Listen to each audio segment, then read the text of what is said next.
You're listening to the Cyberwire Network, powered by N2K.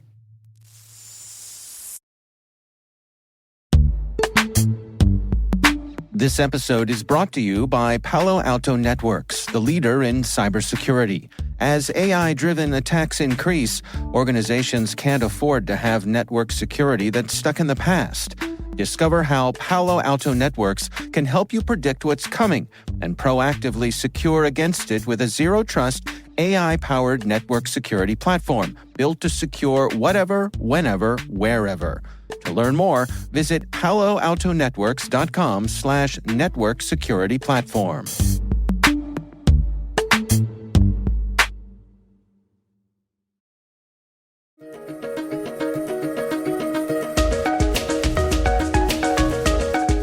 Hello, everyone, and welcome to the CyberWire's Research Saturday. I'm Dave Bittner, and this is our weekly conversation with researchers and analysts tracking down the threats and vulnerabilities, solving some of the hard problems, and protecting ourselves in a rapidly evolving cyberspace. Thanks for joining us.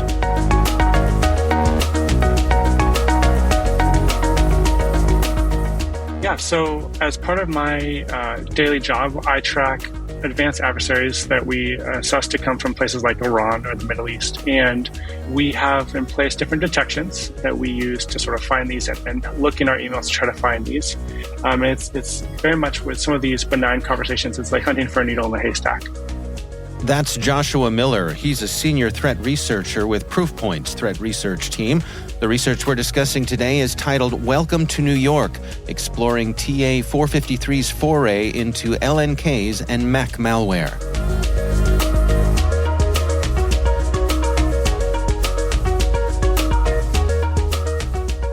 And so one of our detection rules that I had written triggered, and it came up that it was TA-453, so we investigated it, talked to our customer, and then went through the whole malware chain.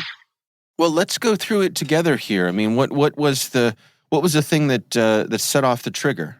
Yeah, so TA-453 is known for pretending to be individuals who they spoof well-known scholars in the nuclear space, the security space, and they sort of engage in these conversations with academics at think tanks, at universities, public policy experts. And so the English is actually pretty good when you look at these actual emails that we have, but they're always sort of asking for collaboration, or they want to send an article or a link. And so after you look at these for a while, you sort of understand, hey, this is what they're doing. They're pretending to be this person and then sending over an offer for collaboration. Yeah, it's interesting to me. I mean, it strikes me that there's a certain amount of patience at play here, in that the initial contact doesn't include the link, doesn't include the attachment. They ask for permission to take that next step. Absolutely. And that's something we find very interesting, is that sometimes we'll see them there was one case where we saw them talk to their target for weeks at a time before sending the actual malicious link or attachment. And other times there's some cases where they send it in the initial email. So I think it really just depends on who the operator is, what the goal is, and also how much work have they put into setting up the infrastructure or dedicated to the target. Well, let's continue down this path together. So the target gets this email. What happens next? Yeah, so the target gets the email, and then after a reply to the actor, they send a malicious link. So the malicious link was an email with a Google macro. So scripts.google.com allows you to sort of host your own code. And it's a way that threat actors try to evade detection, because it says that, hey, it's going to Google, which is obviously it's similar to hosting things like Outlook or Dropbox, where it sort of evades detection because you have that known good of Google Cloud. So after the Google macro, it then redirected to Dropbox. And at Dropbox, it had a RAR file titled Abraham Accords and MENA, which is Middle East and North Africa. And that RAR file title matched the content of the initial email that we had talked about, where they said, hey, can you help me with this project that we're working on? And so the victim gets that, and I suppose at this point, things look legit, but what exactly is going on here with that RAR file? Yeah, so that's something that we've seen. Charming Kitten. This is the first time we've seen TA53, which we also call Charming Kitten, is another name that they're known as.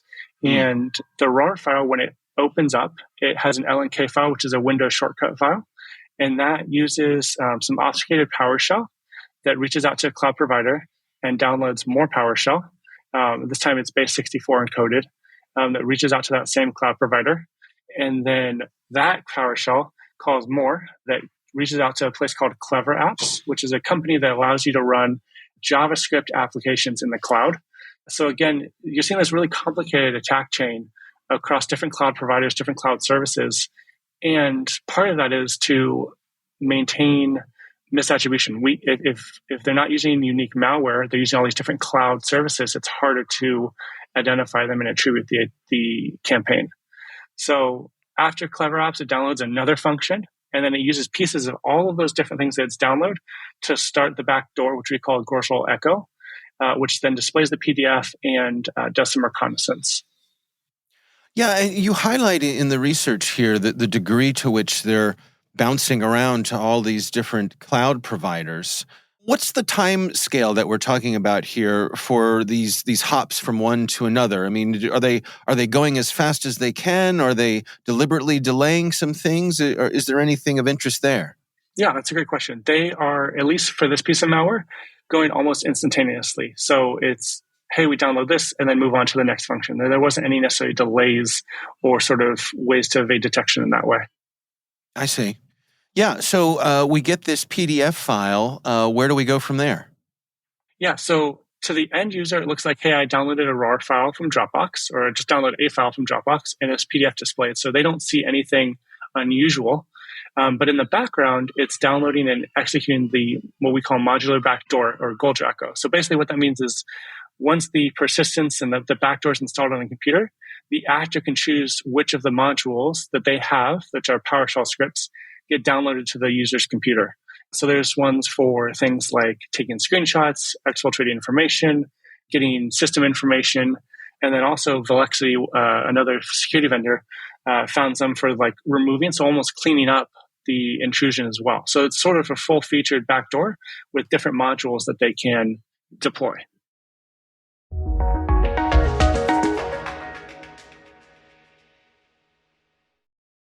The start of the year is a great time to take that next step in your education, career, and beyond. Rely on N2K certification prep to provide the tools to help boost knowledge, skills, and confidence to get you there. And now, for a limited time, all N2K certification practice tests are 40% off. Visit n2k.com/certify and use promo code N2KVDAY. That's N2KVDAY to save 40% on your purchase. That's n2k.com/certify with promo code N2KVDAY. Offer ends Monday, February 19th. Happy learning.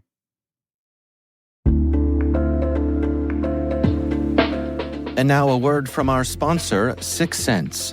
6 Sense provides award-winning cloud-based automated endpoint and vulnerability management solutions to streamline IT and security operations. With its advanced platform, businesses gain complete visibility and control over their infrastructure, reducing IT and security risks and optimizing operational efficiency.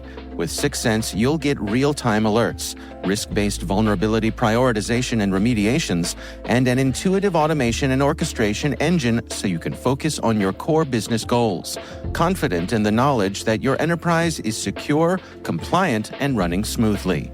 Visit 6sense.com to learn why enterprises choose them.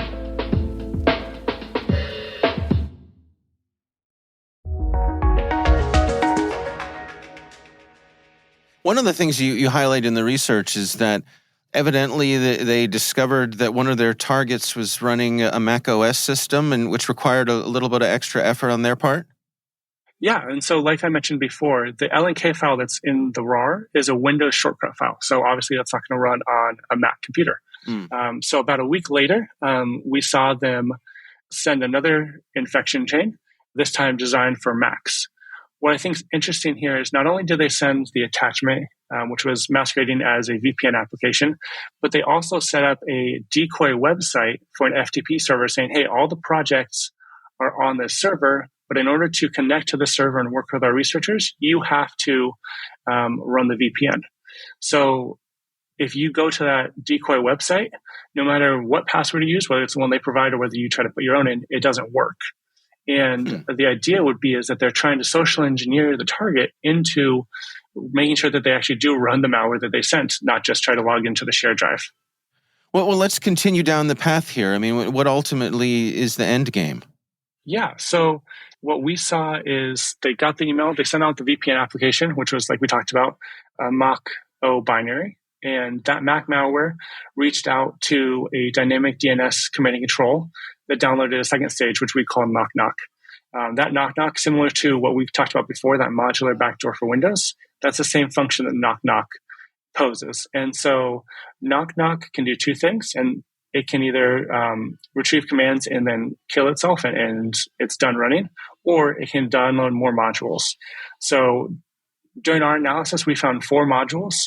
We saw one for downloading processes, information, applications, and then persistence. And so all of these modules are pretty interesting. They're similar and correspond to a lot of the modules that we've seen on the Windows side, but obviously they're meant for Mac. And they all have very similar functionality as far as encryption and encoding for exfiltration back to that dynamic DNS website, which again, another cloud provider that TA453 uses. And then the persistent mechanism basically establishes a copy of the previous kill chain in a location that will run again should the software time out. So that's sort of what we saw. Our assessment, and we didn't get a chance to see this, but our assessment is that the malware so we saw 4 modules on the Mac side, and Felixia talked about seeing 9 modules on the Windows side. Our assessment is that once those 4 modules are reporting back constantly to Charming Kitten, that's when we'll start seeing hands-on keyboard, and we'll start seeing some of those more modules meant for exfiltrating screenshots, maybe grabbing files, those sort of things. We didn't see those yet in our research, but that's sort of our assessment of, hey, where would this go? Well, they're going to start trying to get files, not just conduct reconnaissance. So it sounds like you're pretty confident in the attribution here for TA453. What do we need to know about them? So TA453 is probably one of the most persistent groups that we see. They consistently target the same organizations and individuals over and over. So they target everything from nonprofit organizations, government officials, sometimes travel agencies. And we attribute that they are aligned with Iran and specifically the IRGC-IO. So what that means is that everything that they do, all the phishing emails they send, the malware that they deploy, operates in support of Iran and Iran's interest and to gain intelligence for Iran.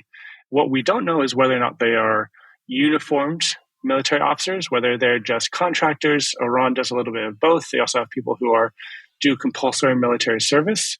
We at Proofpoint don't have visibility into the actual, hey, this is the person behind the computer.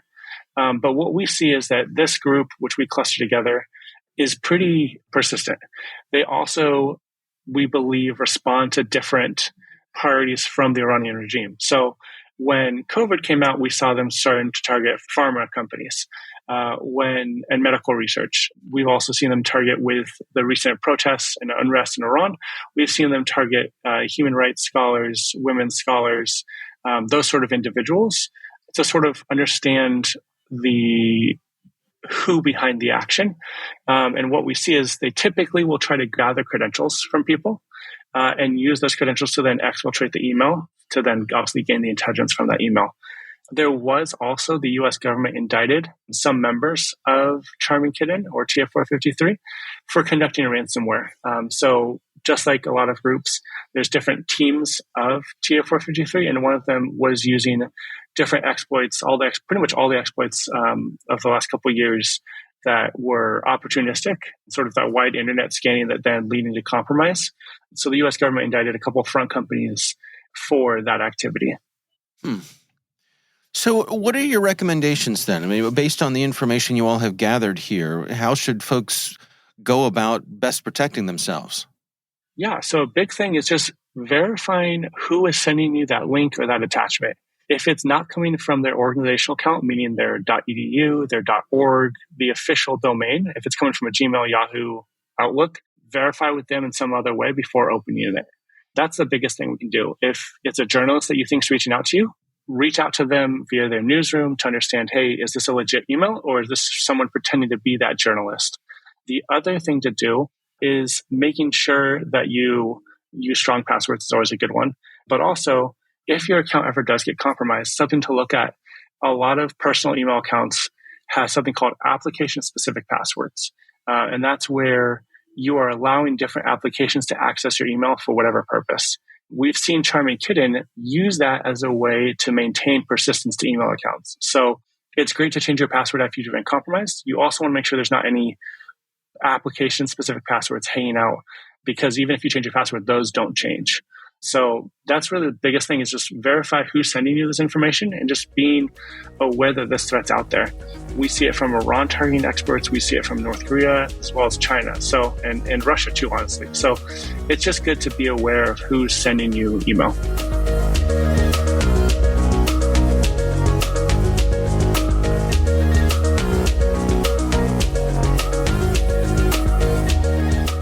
Our thanks to Joshua Miller from Proofpoint for joining us. The research is titled Welcome to New York, Exploring TA453's Foray into LNKs and Mac Malware.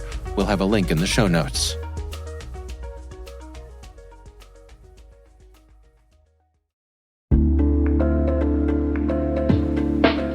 And now, a word from our sponsor, SpyCloud, the cybercrime analytics leader.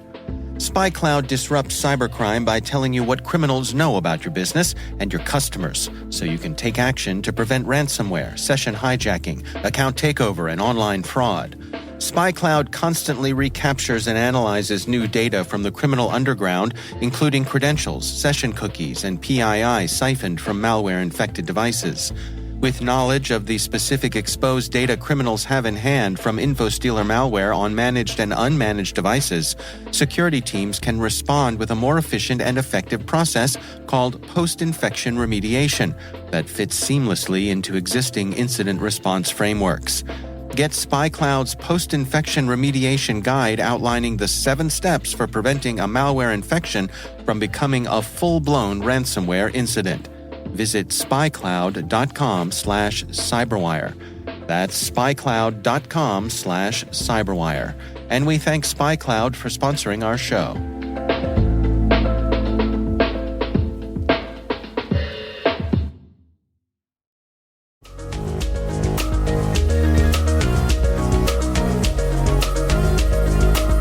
The CyberWire Research Saturday podcast is a production of N2K Networks, proudly produced in Maryland out of the startup studios of Data Tribe, where they're co-building the next generation of cybersecurity teams and technologies. This episode was produced by Liz Irvin and senior producer Jennifer Iben. Our mixer is Elliot Peltzman, our executive editor is Peter Kilpie, and I'm Dave Bittner. Thanks for listening.